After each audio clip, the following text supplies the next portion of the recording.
Grandpa. Now we are so far apart. But I believe, Papa, we need to revise. I think MTR has not worked out. Because even on prayer, it has not really worked out. I think we may need to revise. Because we cannot tell people now, come to MTR, then there is something. I don't know. We may need to revise and somehow maybe, I don't know. Hey, okay. Jaja. We need to relocate. Because it looks like we cannot be on and off. Because Thursday, like Wednesday, we can no longer be here for prayers on Wednesday. I don't know if they've realized that. Then cell is also now being affected. We cannot keep telling people we are this side. By the time they move from here, let's say to go to another venue, it's like 20 minutes, 30. Sometimes people have not checked. Huh? People who have not checked online. Yes, they'll reach there and they don't see anything. So somehow I think, okay, I know the semester is ending, but we may need to revise and completely give up on maybe MTR because times change. We cannot be rigid and say we cannot what? Otherwise, we're going to miss out now. Like cell, we are cut by some few minutes. I hear Papa is saying we should be going. I'm sorry. See that? Yeah, it's fine. I don't know. Mama Sarah.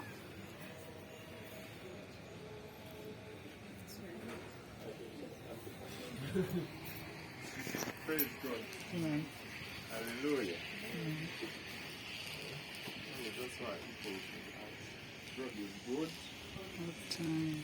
That's one thing I'm sure of.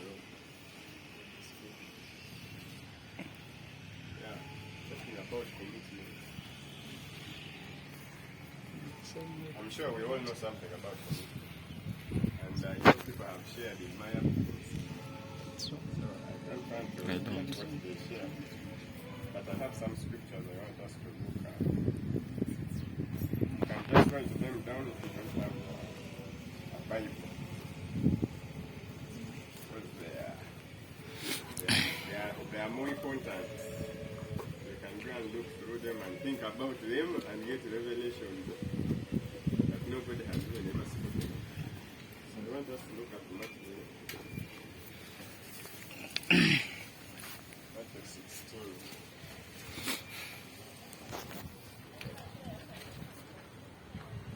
Matthew 16.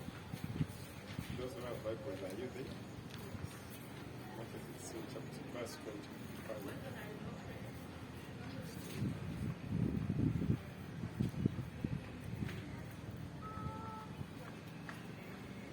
Okay, let's start from 24 to 27.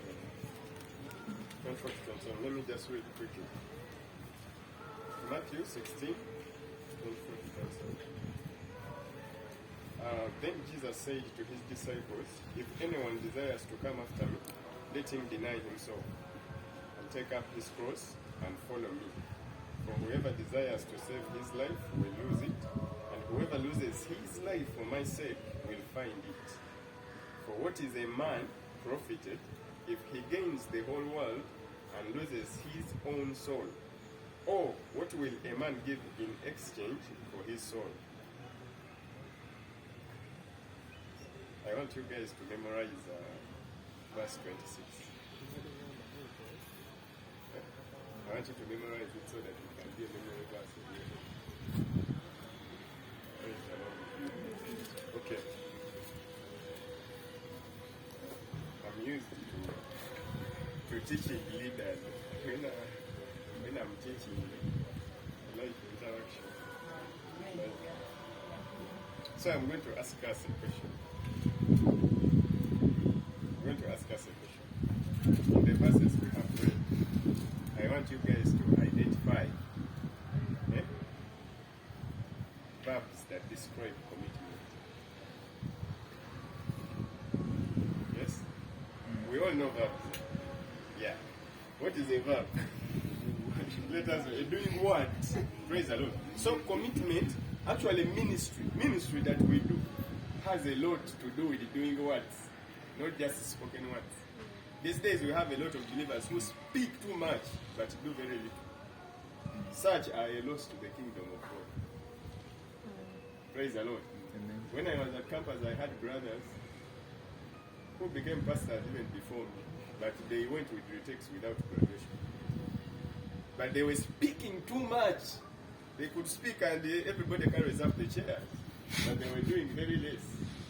I have a brother, he's now a pastor, he used to come to class with the Bible, no notebook. He sits near me. One day I asked him, what is it? Why don't you carry it? He was like, we know all things. I have the mind of Christ. When they start teaching, this mind that I have, the mind of Christ. But by the end of everything, he was having retakes that he cannot recover. You know retakes you can't recover. If you need to come and do 4 retakes every semester, like you are doing, you again the course afresh. So he had a lot of the word, but a less of what? Of action. So ministry has a lot to do with doing words. We have to do more than we speak, more than we declare, more than we claim. Praise the Lord. You can declare I'm rich every day, I'm righteous, and you die in sin. If you don't begin to do what you're supposed to do. So I want us to identify verbs that describe commitment in this portion.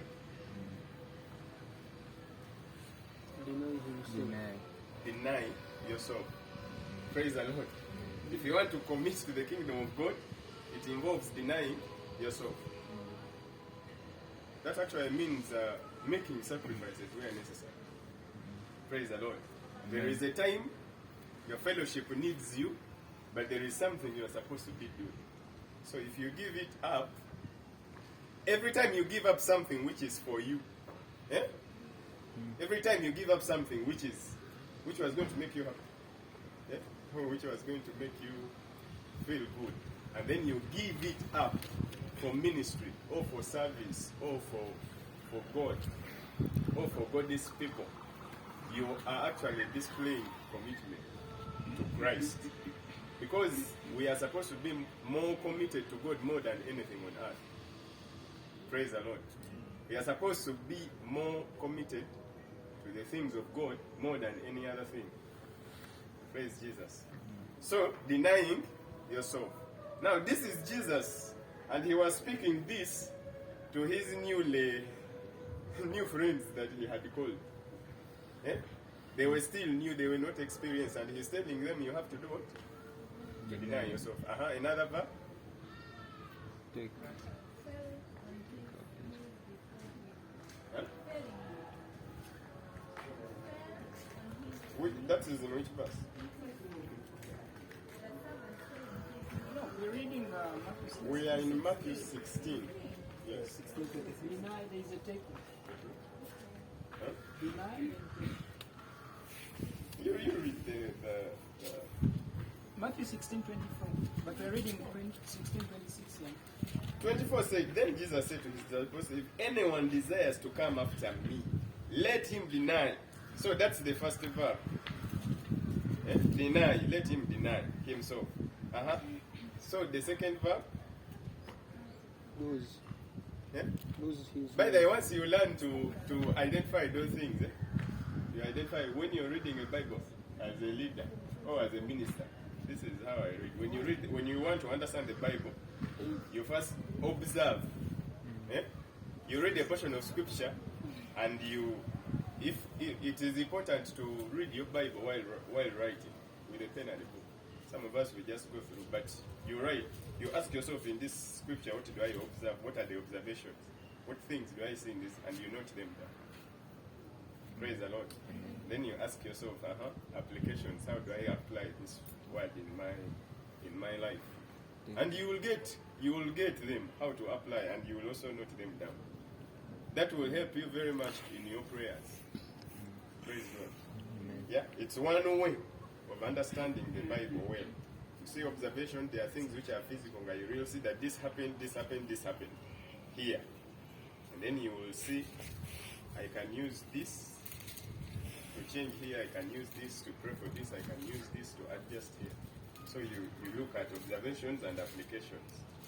Yeah? Another verb? Still in that verse there is a verb. Yes. Taking up his cross. So the first verb is denying yourself. Then the other one is taking up your cross. Another one? Following Jesus. Follow. Follow. Following. Yeah. So following Christ involves denying yourself. Praise the Lord. Amen. And then taking up your cross and then following. Okay. What is my cross? Because Jesus. That's where I'm coming. Because like I told you. told you. So my next question before I continue was, what does it mean to take up one's cross? Papa is saying that. Who knows? Who can say something about it? What does it mean to take up a cross? I could think I'm taking up the cross as like taking up, should I say roles? Your